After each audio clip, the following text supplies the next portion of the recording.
tonight's headlines. Hongkongers head out early for the Lunar New Year break. A survey concludes that adjustments should be made to the $2 transport subsidy scheme. And government officials continue visiting residents across all 18 districts ahead of the Lunar New Year.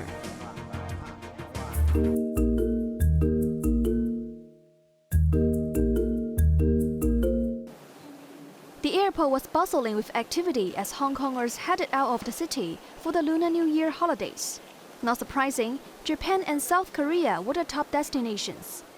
Long queues could be seen around the check-in counters and security check areas, prompting airport staff to guide passengers to ensure smooth handling of procedures. Many people came early to avoid the long waiting time. This girl said she and her family were heading to Osaka because they all have holidays during the Lunar New Year. Having not traveled due to the pandemic and travel restrictions, this traveler said it was rare to have all 5 members of his family going to Seoul.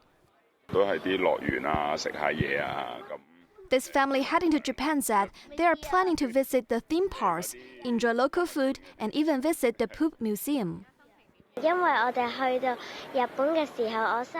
A young traveler said she would feel happier in Japan than staying in Hong Kong, and is not worried about missing out on the red packets, as those are not as important as having a happy moment.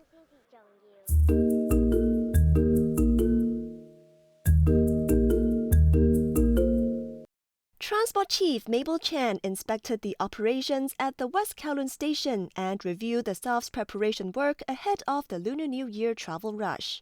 The high-speed rail service between Hong Kong and 93 destinations on the mainland will remain fully operational during the festive season, allowing travelers to conveniently commute on both sides of the border. Additionally, the MTR will operate extra services over the holiday period, and trains will run overnight on Lunar New Year's Eve. The Hong Kong-Zhuhai-Macau Bridge shuttle bus and the Lok Ma Chau Huanggang cross-boundary shuttle bus will also increase frequencies to cater to the influx of travelers. Commending public transport operators for their efforts, Chan expressed confidence that tourists will be able to experience the city's efficient transportation network during the Lunar New Year festivities.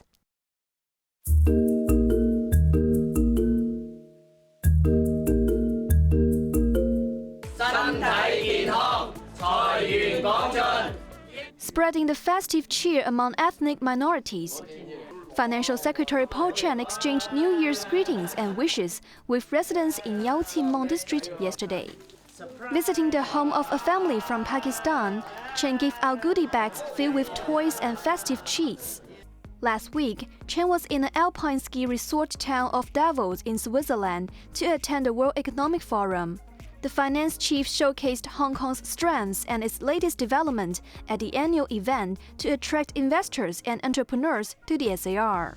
The meeting further expanded my network, chatting with finance leaders from around the world, and I invited them to lead delegations to Hong Kong, he said. Chen revealed that cutting-edge fintech firms from Europe expressed interest to set up offices in Hong Kong, aiming to expand their Asian footprint. He observed that other attendees at the forum were keen to know about the economic situation in China as well as the future of Sino-US relations. With the looming threat of unilateralism and protectionism, uncertainty about the future of global development is on the rise, Chen added. Evelyn Bai, Cable News.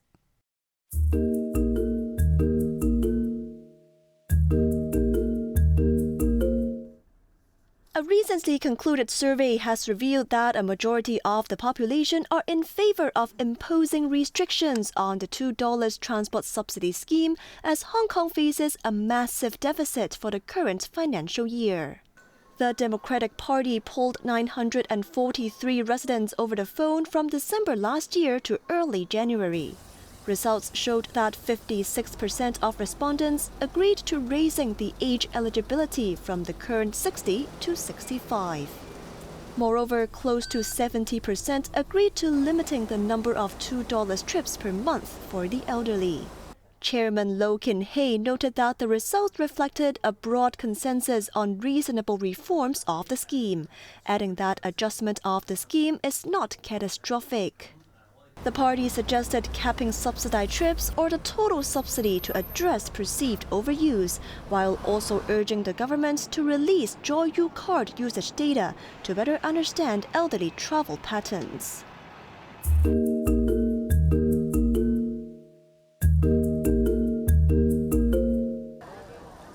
Despite light showers and a sudden drop in temperature, hundreds of shoppers flocked to the flower market in Mongkok ahead of the Lunar New Year. Classics such as the mauve orchid, nipple fruit, and peach blossoms can all be seen blooming in a vibrant array of colors.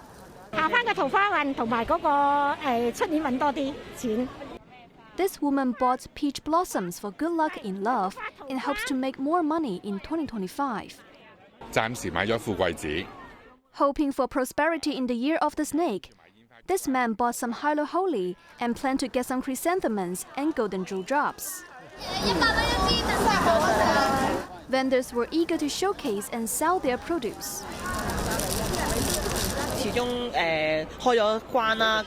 This shop owner said the business is a bit slow as people are traveling. Lai Wing-chun, chairman of the Hong Kong Wholesale Florist Association, was more optimistic about the market, predicting a 10% rise in sales year on year. There is still plenty of time until the end of the Lunar New Year. People who are traveling will come back to buy flowers, he added. Road closures and crowd control measures are in place at the flower market to ensure a safe and enjoyable shopping experience for everyone. Evelyn Bai, Cable News.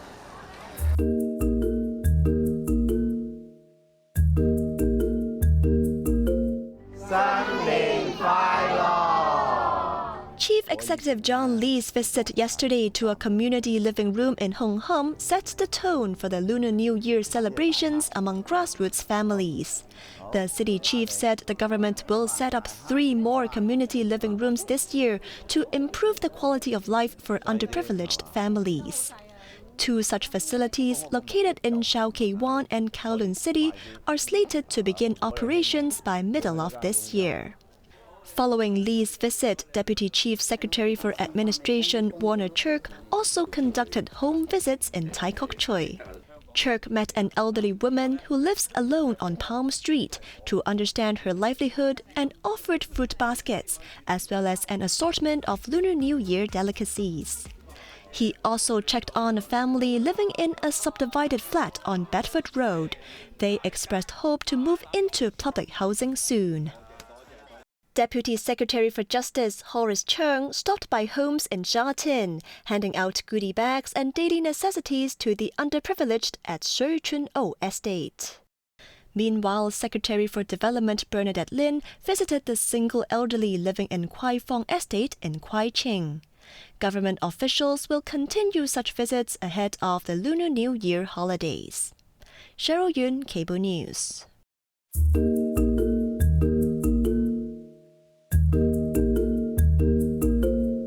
Thousands of displaced Palestinians can now return to their homes in northern Gaza after Israel accused Hamas of breaching the terms of a ceasefire deal. Just yesterday, Hamas and Israel successfully concluded a second round of the hostage prisoner swap, which secured the release of 4 female Israeli soldiers in return for 200 Palestinian prisoners. However, Israel says it won't allow displaced Palestinians to return home until a civilian female hostage, Arbo Yehud, is released.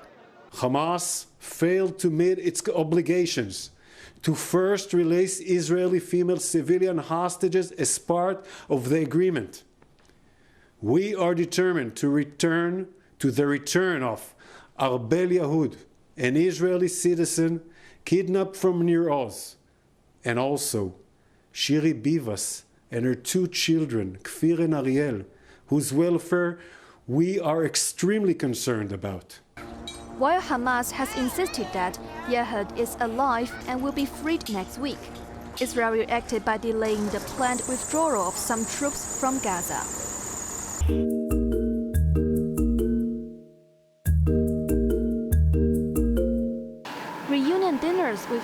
and loved ones are a highlight of the Lunar New Year. And this restaurant in Yunlong is offering a takeaway option for the traditional pun choi or big bowl feast, which can be enjoyed at home.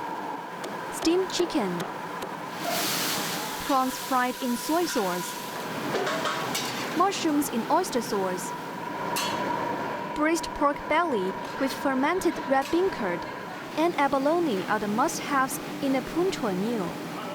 The restaurant's kitchen is running at full capacity, making over 100 pots every day. Priced at $1,860 per pot, which is enough to feed 12 people.